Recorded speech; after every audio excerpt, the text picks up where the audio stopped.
Where is your humility? It's unheard of.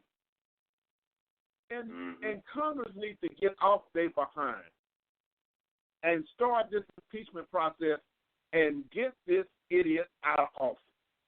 Mm-hmm. We have the most intellectual challenged person ever. He's not very smart at all. At all.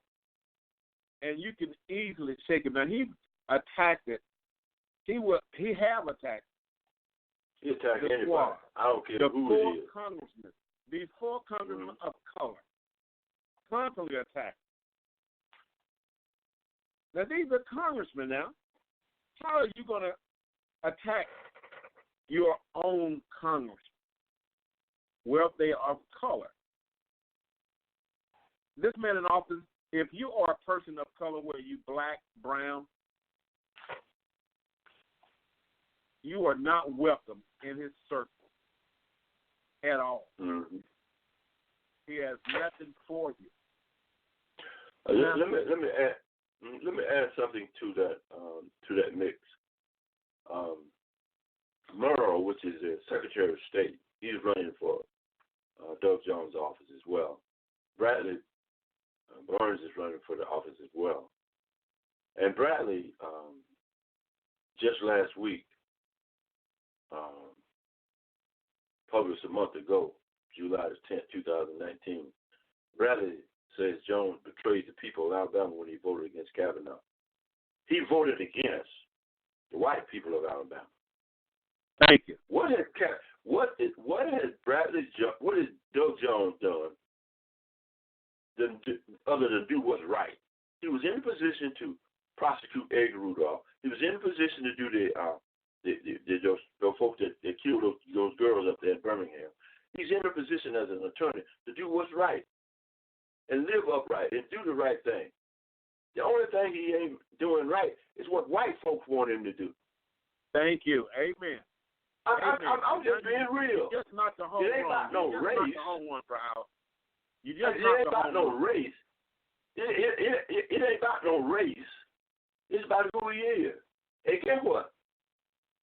In Alabama, in all of the states of this nation, all of this stuff Trump is speaking and saying, his ratings are falling. Folks saying, oh. But guess what's happening in Alabama? Hell, they're going up. I read that. That's their history. And I was startled by that. That's the history of Alabama. That's the history of racism in Alabama. They just cannot get over the fact that black folks are decent human beings. They just can't get over the fact. They just can't get over the fact that black folks and white folks and red folks and all kind of other folks are saying the basic human being. And the thing about it, you got good. They're like, let me go to Biden just for a minute. Biden said that they're smart, and hell it is. Smart black folks, smart white folks, smart Mexican, everybody's smart. God made us like that. But some of us ain't smart as each other. God made us like that. Ain't nothing wrong with what he said. Ain't nothing racist about that. But what Alabama is doing is citizenry. It's holding on to that old racial mindset that built Alabama. That old racist mindset that keeps that courthouse open and closed on Thursday afternoon. That old racist stuff that makes money off of the Mockingbird. Now that is some positive things about our history of racism and what we did to each other. But Monroe County has found a way to make money off it. Make money off it. And that is by far, Bro Howard, that is by far one, if not, it is one of the most racist books ever written, To Kill a Mockingbird. And now, I want to say this about it. That's their brand. That's Monroe brand. Okay, well here's the thing they about call it. themselves the literary the capital of Alabama, Monroe, due to Kill a Mockingbird. And here's the thing about it. Go right ahead. Here's the thing about that. I applaud the literary provenance of the book, but it should be used as an element of learning, not an element of perpetuating the past for profit. You should be learning from the techniques and the things that's in that book to uplift yourself, improve yourself, and not go back there again. But don't use that thing, that element of your degraded past as a way of profit. I brought perpetuating. Yeah, you see what I'm saying? I brought this issue there. I brought this issue up there to the mayor, to the city council. I brought it to the county commission as well. Courthouse closing on Thursday at 12. It's been going on for over 150 years. Mm-hmm. That was slave trade day. And everybody knows it. Everybody aware of it, but nobody speaks of it. They don't want to say one single thing. Not one single thing. I can't tell you how many times I've gone to the courthouse on Thursday, forgot it was Thursday after 12, and it was closed. You can't conduct no business there in the probate. No license tag. And at the end of the month, on Friday, you got a line out the door, and you closing the door at 12 on Thursday. Mm-hmm. And our current commissioners voted it to keep it closed. Each one of them. I was there in the meeting, and I'm going to put it out there. Each one of them. Was it unanimous? All the voters? Every one of them voted for it? Every last one of them. Every last one of them. And I'm going to say that. Well, Love Child stated that. Well, it's been like that for so long, so we don't need to change. Okay, well, let me ask you this. Did they do a study on the impact it has on business, local folks, that's going in the courthouse normally? I mean, it takes time to do a study of the impact. We know it has an impact. We know it has an impact, whether small or large, but it does have an impact. But when you bring the subject up again, bring facts and statistics. Other than the optics of how it looks, that's bad. You see what I'm saying? But the next time you come with it, bring the real facts with it. You see what I'm saying?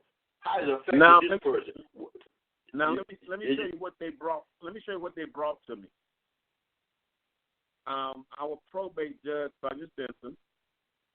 Now, she tasked Gwen Richardson to do an analysis on the cost that it would cost the probate keep it open on Thursday. Okay, hold your thought right there. The other impact, find out in the state of Alabama how many small county seats are closed on Thursday. Find that out. Bring that to the next state. I know that answer already. There is, out of 67 counties, there is 7. 7? Out of 6, there are 67 counties in Alabama. Now, that includes Walker County up north. That includes Coleman County. Coleman don't have one black nowhere on their city council, nowhere on their commission, nowhere on their school board. That is Klan City. They're going to keep theirs closed. Now, we in Monroe is following that same tradition. And that optic just don't look good if you are considering bringing economic growth into Monroe County. Yeah. Now, the courthouse sit right there, and we close on Thursday. Right next door at the old courthouse, that's where you have To Kill a Mockingbird play. Yeah. Right across the street, and I'm going to voice this, there's a huge mural painting about 100 feet, 500 feet, on this wall right there on the square, facing west, of a lynch mob that was taken out of the Kill a Mockingbird book. A lynch mob with white man standing in the middle of the street with shotguns.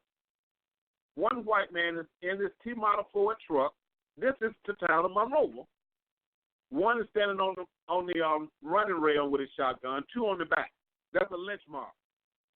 Now, we all know when lynch mob get on a pickup truck, what's getting ready to happen.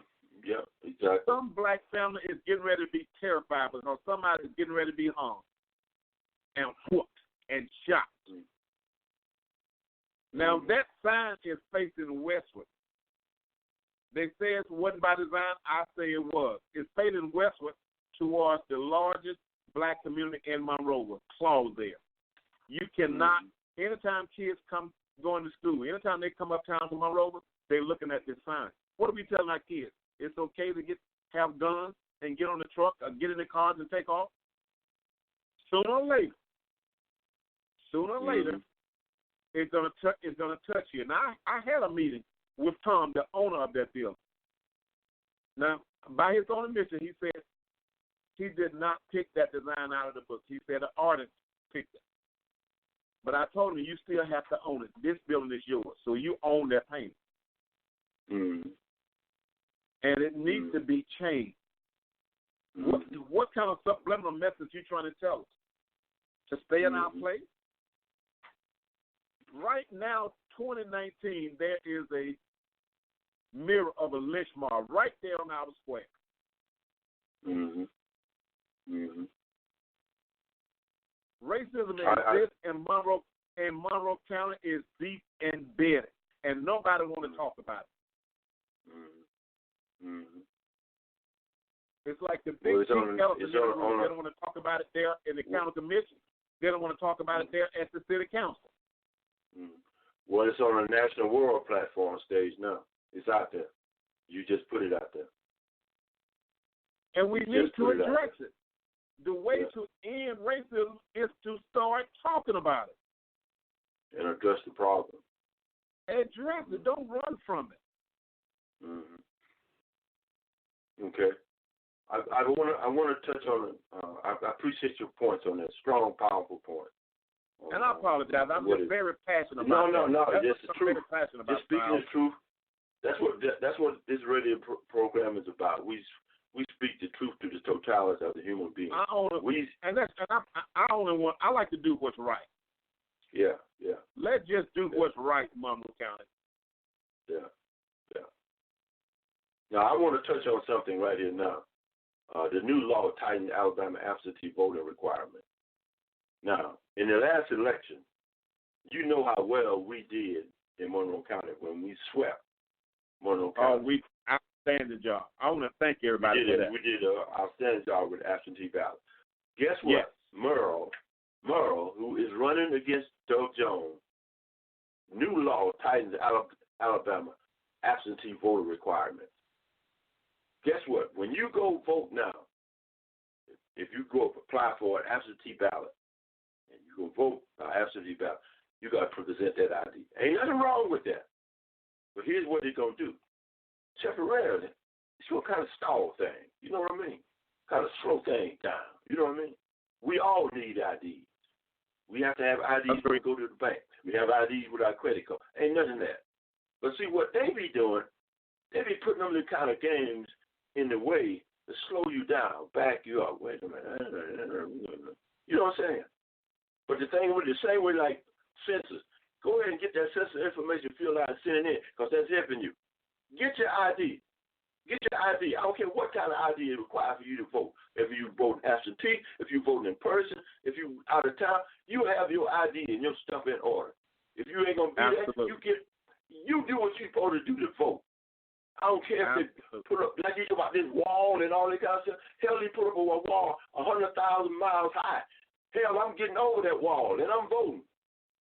That's where you do that. I strongly agree. You use what God gave you. You use what God gave you. A mind. Get you an ID. You got a driver's license. Man. But he's doing it for a reason. He's running for the office, man. Yeah. He's running for that office. That'll let you know right now what his indication is all about. That'll let you know. His hands up. Morrill announces new photo ID requires for voters casting absentee ballots. And got a picture of nothing but driver's license. He was aware. Now, he was aware of what happened in Alabama when it comes to absentee ballots. Oh, you know what he know what happened in Monroe County. Because guess what? You think and they have went back and did